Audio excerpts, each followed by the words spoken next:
I'm going to invite you to rise in body or in spirit as we together sing our prayer for illumination this morning.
You may be seated. Now, I'm not talking directly about the election this morning, but I know it's on many of our hearts today, and that the week ahead will be marked with hope, anxiety, perhaps even fear. Our scripture lesson for today from Revelation, the final book in the Bible, offers both a glimpse at God's ultimate plan for humanity, the great arc of history towards which God is working no matter what happens this week or in the weeks to come. It also serves as reassurance for our present moment. This is an important text to read on All Saints Sunday, and an important one to hold on to whenever we're heading into an uncertain future. It's a difficult thing to live with death and mourning and crying and pain. And this is why John narrates the end of our story for us. This is why John tells us that God is in control and loves us so much.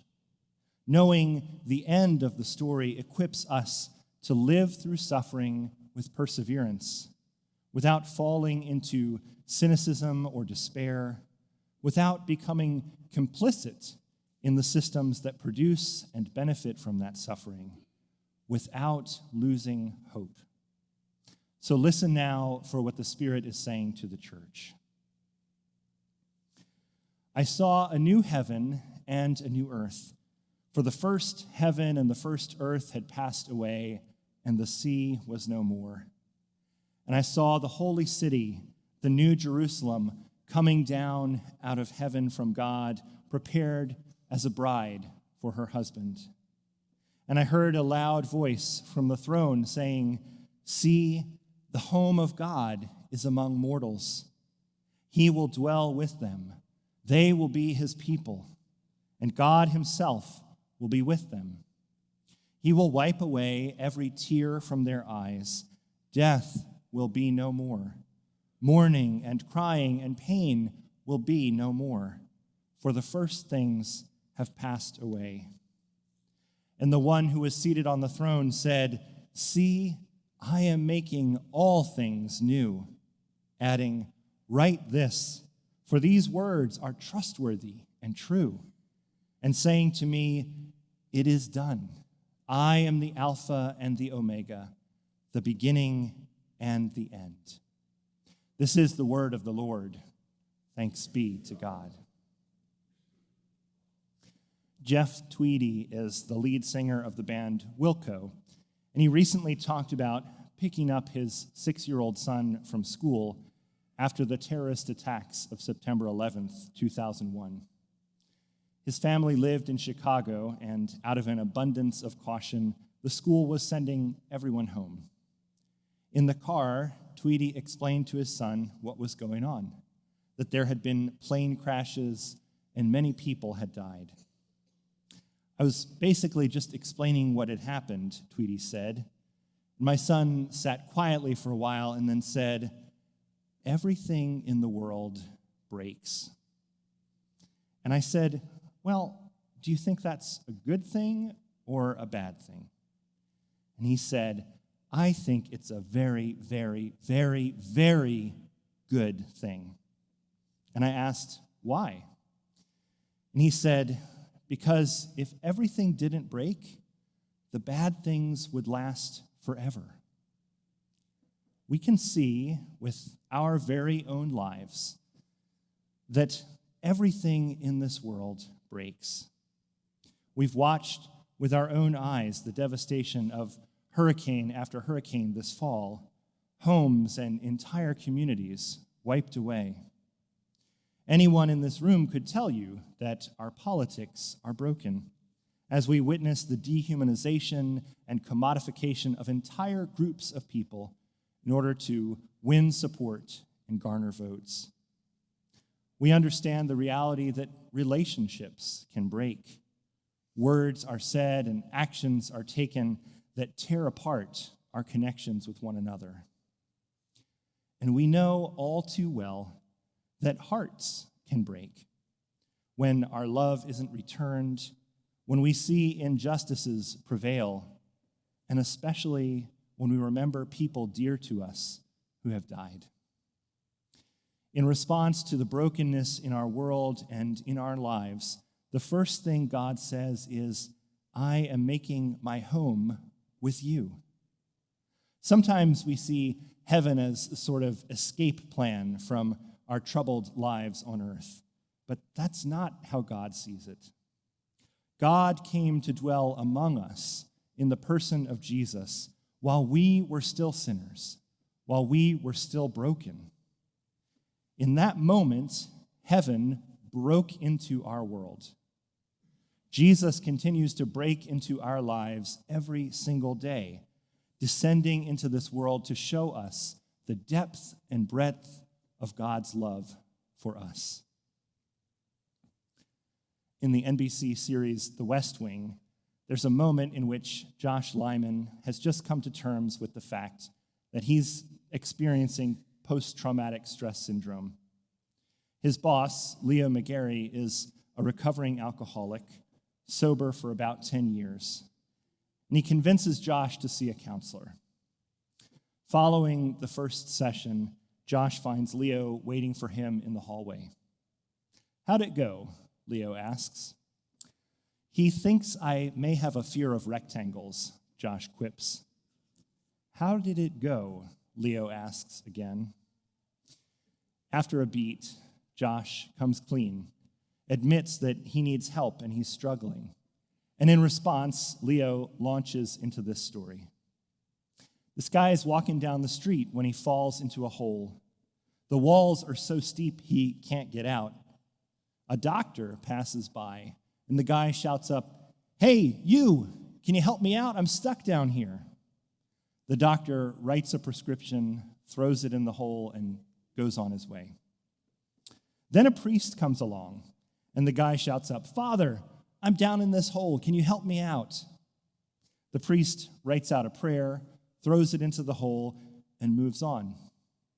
Then a friend comes by. "Hey, Joe, it's me. Can you help me out?"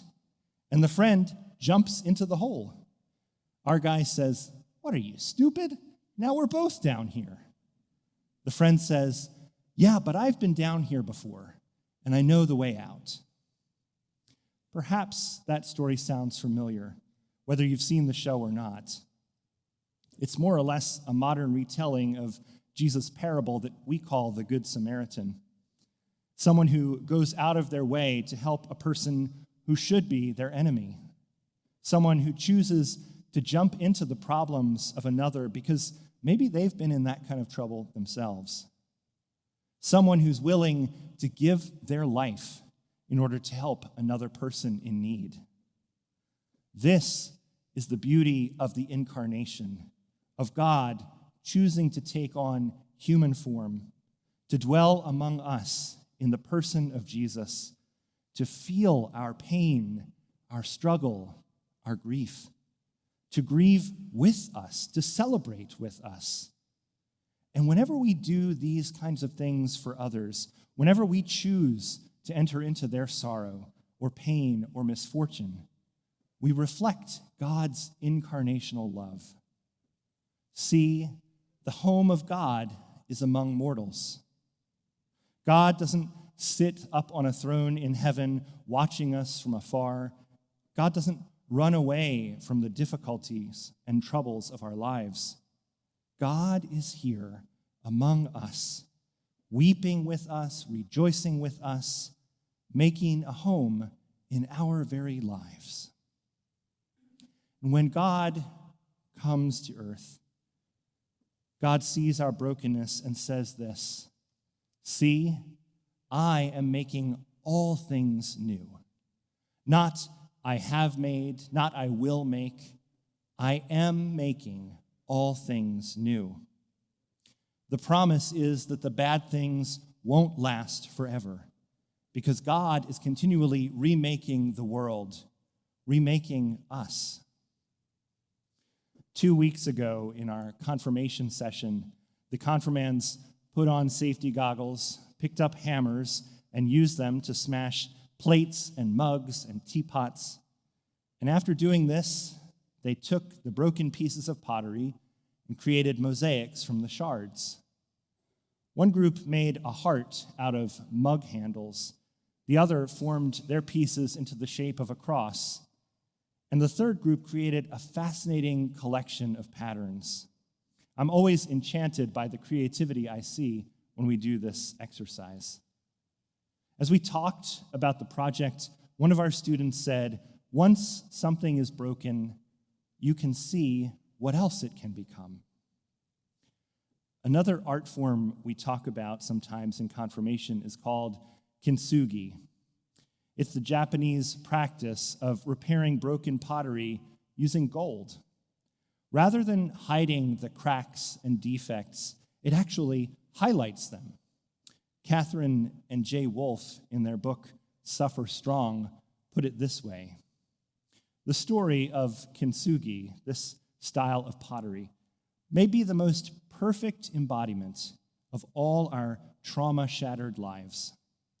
Instead of throwing away the beloved and broken pottery, we'll fix it in a way that doesn't pretend it hasn't been broken, but honors the breaking, and more so, the surviving, by highlighting those repaired seams with gold lacquer. Now the object is functional once again and dignified, not discarded. It's stronger and even more valuable because of its reinforced golden scars. See, I am making all things new. What I love about the metaphors of mosaic and kintsugi is that they highlight God's work of creation and creativity. We often hear, God never gives you more than you can handle, as if God is the enthusiastic, destructive middle schooler busting apart the pottery of our lives, giving us the suffering we face. Instead, I see God as the enthusiastic, creative middle schooler, giving us hope, courage, strength, and the faith to keep moving forward even when it seems impossible. In the first season of the HBO series True Detective, its two main characters, Rust and Marty, find themselves standing outside a hospital building, looking up at the night sky. Their partnership in the homicide division has spanned nearly 2 decades. Over the course of that time, They've put their bodies in harm's way to protect countless people. They've experienced a lot of darkness and destruction over the years. And in this moment, they talk about their grief, acknowledging, perhaps for the first time, the depth of the brokenness they've witnessed. Marty begins the conversation. Didn't you tell me one time about how you used to make up stories about the stars? Yeah, well, I never watched TV till I was 17, Rust answers. It was Alaska, so there wasn't much to do up there but walk around and explore and look up at the stars and make up stories, Marty finishes. Rust nods. But I know now, it's just one story, the oldest. What's that? Light versus dark. Marty looks up at the vast inkiness of the sky, punctuated by those tiny dots of starlight. Appears to me, he says, the dark has a lot more territory. You're right about that, says Rust, but you're looking at it wrong. How's that? Once there was only darkness. You ask me, the light's winning. I don't know if that's how it feels to you right now, that the light is winning. Maybe it feels like the bad things are going to last forever. Maybe you look up at the void and see so much darkness, so much brokenness, so much work still to be done. It may feel impossible to even hope that you could get out of this hole, or that the sky could be filled with light, that the teacup could be pieced back together, or that your heartbreak could ever cease. Into the midst of all that overwhelm, a loud voice cries out, I am here. I am with you. I am making all things new. Amen.